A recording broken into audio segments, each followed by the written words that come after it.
What's up, everybody? My name is Keenan Fedorchak, and on this channel, we cover personal finance and investing.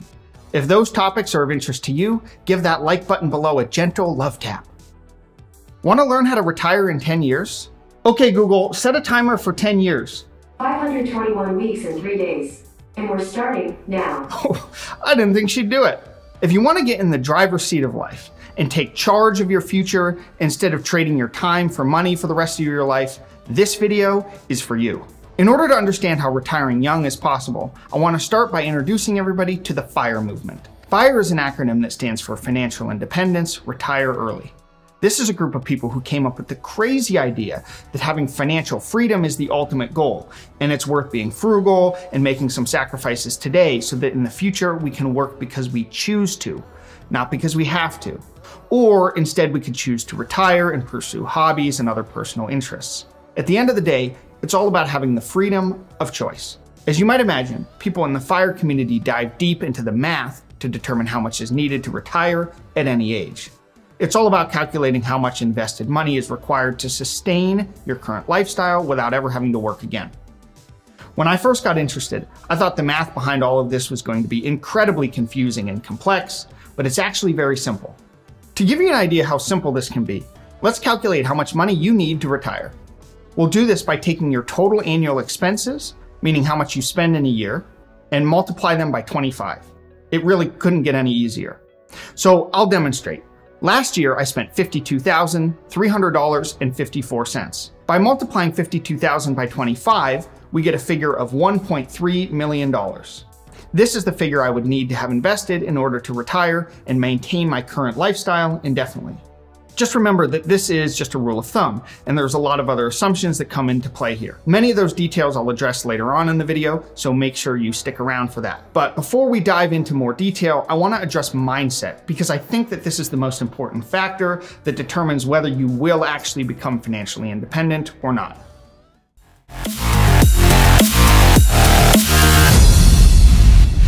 Mindset is the primary reason for the success I've had, no question.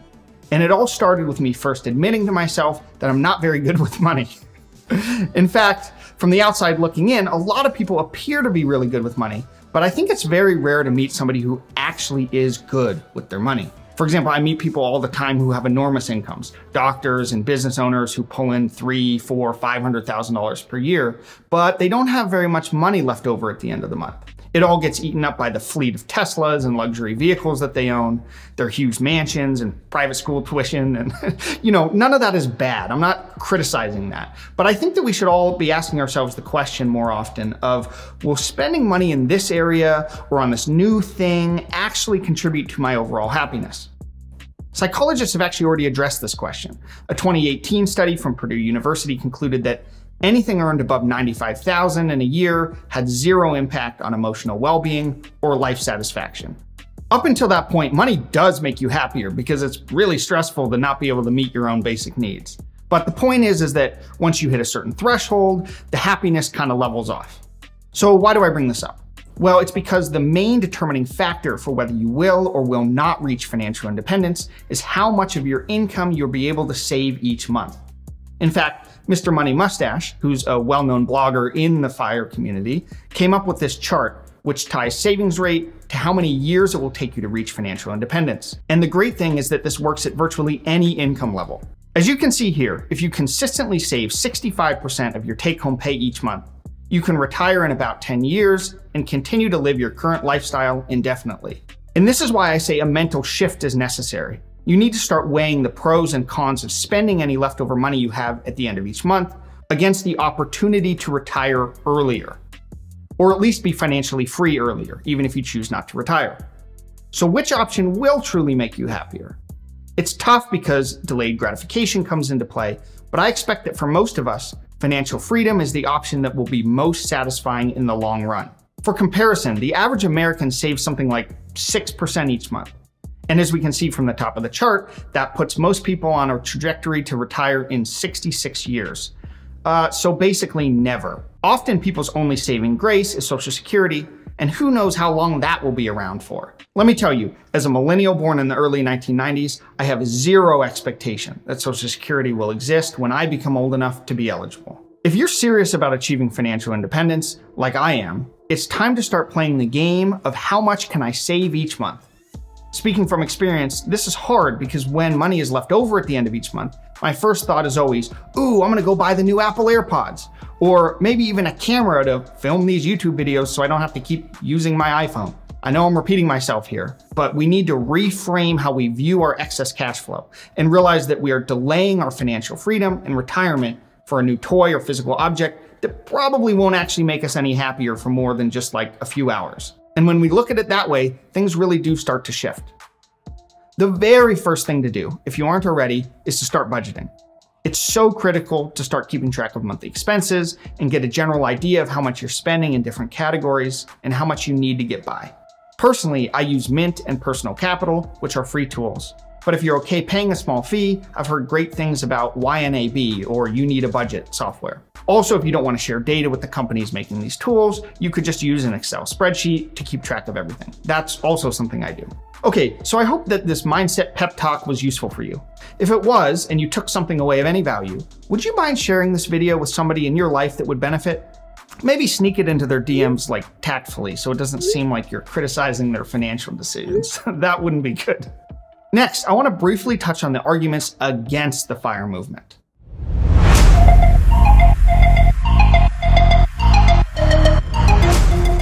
I think a balanced view that presents the pros and cons is critical for all topics. And this topic in particular has faced a lot of backlash online. I recently stumbled on Susie Orman, a well-known personal finance guru, delivering one of her trademark Susie Smackdowns, which is what she does when she wants to blast a particular topic. What she said was, actually, you know what? I'll just play the clip and let you hear it. Have you heard of the FIRE movement? Yes. Yes, of course I have, and I hate it. Really? I hate it. I hate it. I hate it. And let me tell you why. I personally think it is the biggest mistake, financially speaking, you will ever make in your lifetime. So why is this topic so controversial? I think that there are two primary reasons. First, the mainstream media and society does not want you to retire early. And this is because while saving and living below your means has great benefits for you, it's not in the best interest of the economy at large. You see, the economy does better when people spend their money instead of saving. This is why the government prints money like crazy during stock market crises. And this is why the CARES Act and the Omnibus package in December resulted in direct payments to most Americans. The idea is, or the strategy is, to kickstart a cycle of spending and growth. So at the end of the day, it's in the best interest of society that you spend somewhat irresponsibly. The second reason this topic is so controversial is that many people are fear-driven and do not have an abundance mindset. If you listen further into Susie's interview, she hammers this point home, saying that unforeseen life events and medical expenses can really set you back. And she's right. But her solution is basically just keep working until you die. The thing is that these types of people tend to get so distracted by fear that they don't take the time to learn the underlying math that makes FIRE possible. Fear of running out, combined with not knowing how to calculate the precise amount you need to save to support a given lifestyle, can lead people to the mindset of, I never have enough. And that is just flat out not true.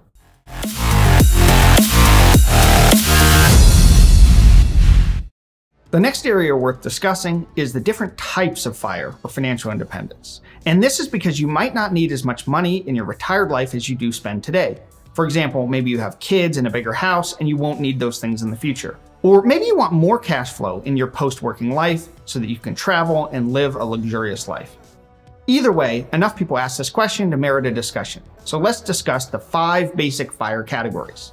The first is lean FIRE. And this is the most frugal type of financial independence where passive income from investments is just enough to cover your living expenses and basic necessities.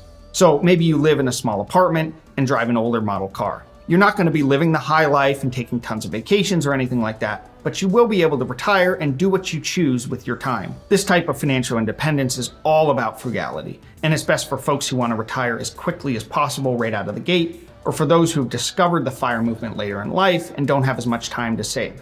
People in this range typically get by on $15,000 to $30,000 per year, which means that they need to save and invest somewhere between $375,000 and $750,000 before calling it quits. The next category is barista FIRE, And while the definition of this can vary a bit, the basic idea is to retire and work part-time in a non-demanding job. Similar to lean fire, this is a very frugal type of retirement. The next type of fire is standard fire, and this is what most of us think about when we imagine retiring. This is the typical version of financial independence where we maintain our current lifestyle just without needing to work. Next, we have coast fire, and in this category, we have folks who've saved up enough money to retire at any time, but they continue to work full-time either because they like their job or because they want to have a greater monthly spending ability when they do choose to quit. And sometimes it's both. And lastly, we have fat fire. These folks are the 1%. They're the types of people that spend money and they just never consider whether they can afford something or not. Typically, these people spend, like on the low end, $250,000 per year or more, and they have huge levels of passive income. If you've made it this far without turning the video off, I can only assume that you really want to achieve financial independence. Great, me too. So let's take a moment and dive a bit more into the math and research behind all of this.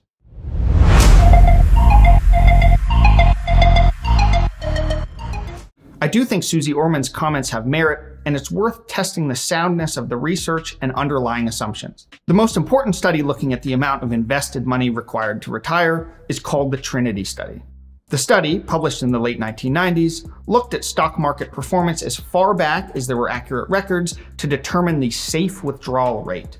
And the safe withdrawal rate is the maximum rate at which you can spend your retirement savings, such that you don't run out of it in your lifetime. Looking at this table, you can see that withdrawing 4% from your portfolio each year to support yourself in retirement is generally considered safe. What this means is that over 98% of the time, you will not run out of money over a 30-year time horizon if you withdraw 4% per year. Okay, so you might be thinking, what about the other 2% of the time? Well, if you do make the unfortunate and unlucky decision to retire right before a big market downturn, like say in July of 2007, right before the Great Recession hit, it is possible, although still unlikely, that you would deplete your money before reaching the 30-year mark described in the paper. Now, realistically, I think that if this happened, most of us would just scale back our spending in the first few years and we'd be fine. Or we'd come back out of retirement for a short period of time just to boost our portfolio back up. Also, we can see that safety varies depending on how much stocks versus bonds you hold in your portfolio. And bond yields are lower today than they have ever been in recorded history, and certainly during the study period for this research. So it's important to speak with a financial advisor or CPA before making decisions regarding your portfolio and your specific financial situation. Again, this video is just for entertainment purposes, and I will say that some people in the FIRE community use a 3.5% or 3% withdrawal rate to be extra safe, or because they want their portfolio to last more than 30 years. I'm not going to touch on how to invest your money in this video. I've already made a few videos on that topic and will definitely be making more in the future. But in short, I believe that broad index funds and stock-dominant portfolios with minimal bond holdings are the best option for most people because you can just set it and forget it. Before we wrap up, I want to talk about a couple strategies we can use to increase our savings rate.